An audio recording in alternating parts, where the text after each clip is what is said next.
Hello and welcome to Bits Play Games. In this video, I'm going to go over my hopes and some of my fears for Tears of the Kingdom. I feel like it's one of those things where it just kind of sneaks up on you and all of a sudden you're like, oh, this game I've been waiting for 5 years is coming out in a couple days. So let's talk about it. So in this game, from all the gameplay and trailers we've seen so far, obviously it looks like it's gonna be Breath of the Wild, but amped up to 100. So if Breath of the Wild was one of those games where the concept and the whole idea was strong enough that it absolutely deserves a sequel, and with all the stuff they're adding, I mean, that's the fear, right? You're going into this sequel, you're afraid that it's gonna basically just feel like DLC. It's like an extra mission, but it's like the same game. But I think with the most recent trailer and the most recent gameplay presentations and previews, that doesn't seem to be the case. The amount of customization and upgrades and like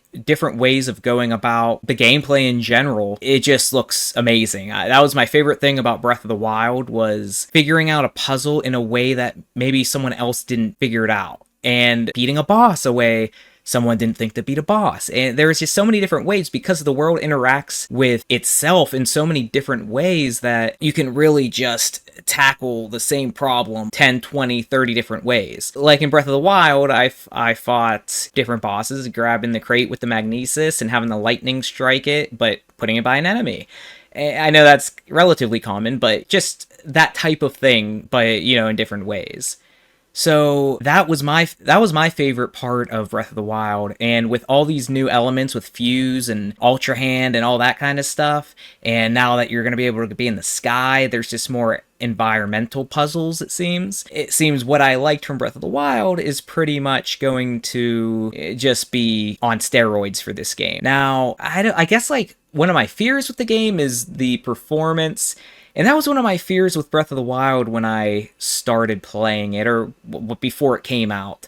I was afraid. I was seeing stuff about pop-in, I was seeing stuff about frame rate stutter, but I think the world just kind of sucked you in so much that it was a lot easier to be forgiving about that stuff. Or when it happened, it didn't really pull me out of the experience that much, because I was just so engrossed in it. And if it's just the same or just a little better in Tears of the Kingdom, I'm going to be completely happy, as long as they give you the experience that they've kind of been promising. Now, obviously, through the footage we've seen, and obviously, when I say we've seen, I'm talking about people who haven't seen all the spoilers since it has leaked early. There is a lot. It looks like there's a lot going on in the sky with the Sky Islands, and one of my fears was it being a little barren up there, and then obviously the surface being too similar, and it just not really distinguishing itself to the previous game. From what I'm hearing and from what I'm seeing, it doesn't look like that's going to be an issue. It looks like you're going to have a whole new Hyrule, a whole new experience, and who knows, if there's time travel, there could be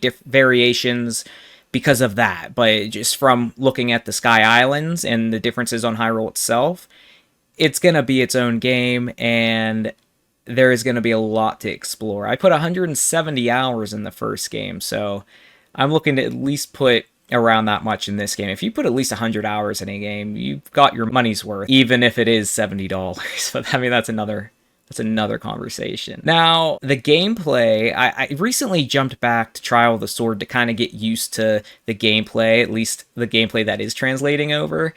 And Breath of the Wild, I almost forgot how almost every button on your controller does something. And I know that seems like common sense, but a lot of games, like, it might be a very simple function or no function for a lot of the buttons. But in Breath of the Wild, every button interacts with each other, so it does take a second to get used to the controls and to get used to how to interact with the different moves together, like switching your weapon in midair, turning it to slow motion, jumping, just everything. So I hope me playing Breath of the Wild kind of got me a little warmed up, and it's not a huge deal to start Tears of the Kingdom a little bit rusty. I mean, it's kind of even more fun to get reacclimated as you play, so it's a little bit more fresh. But I wanted to at least warm up a little bit with Trial of the Sword. I mean, from the gameplay, it looks like Ultra Hand and the different abilities you have now with the rewind, going through the surface of caves and stuff like that. It looks like it's going to be pretty cool and obviously distinguish itself from the previous game.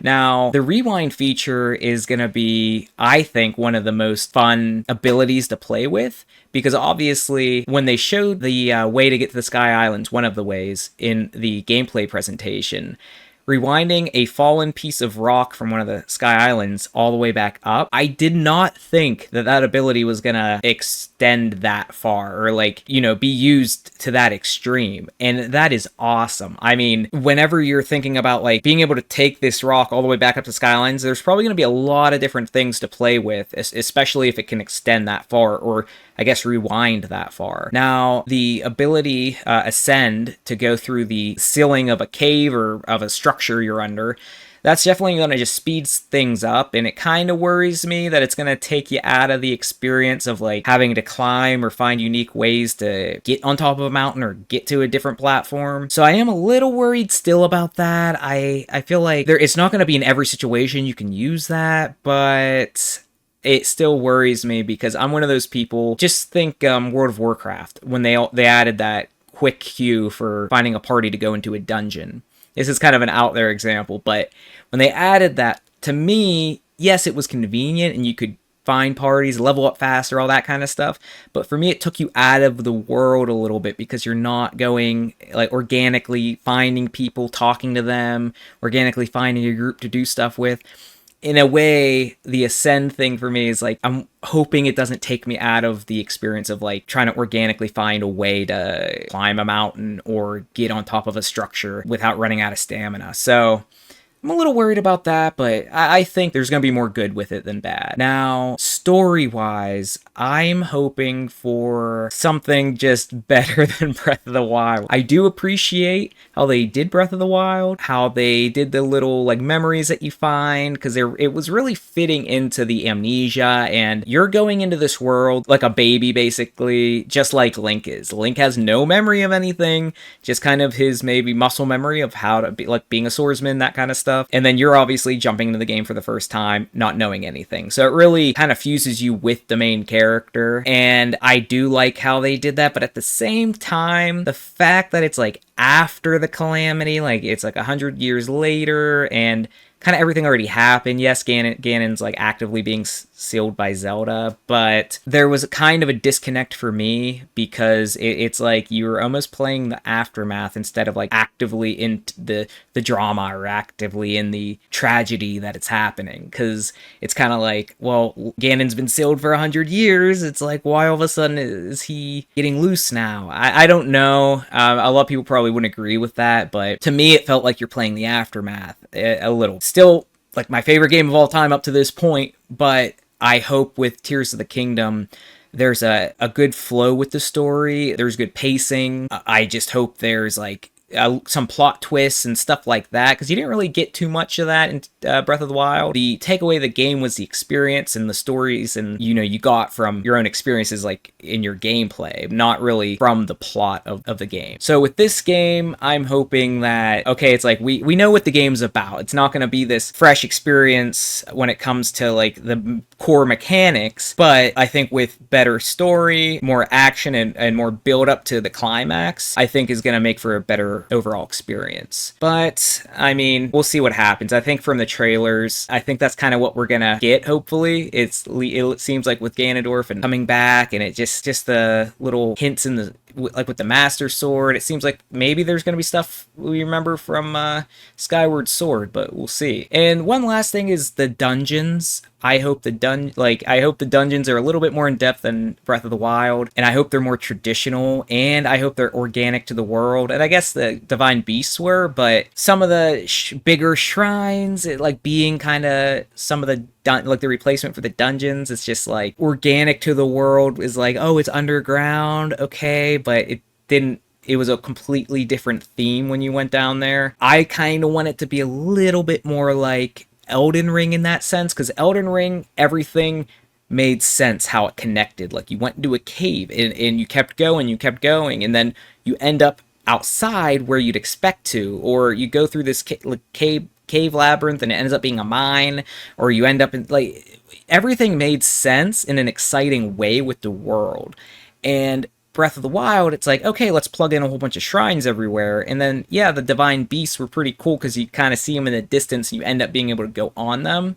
But I just hope they expand on that and they kind of channel some Elden Ring with how they introduce some of these dungeons or bigger challenge areas in the game. And then the enemies, I obviously hope there is a little bit more variety. Breath of the Wild had decent variety of enemies. I think because it's a game you put so much time into, at a certain point, there's no more surprises. It's like, just okay, well, it's this enemy, but he's, you know, he's a skeleton or this, like, stuff like that. It's like slight variations of what you've seen.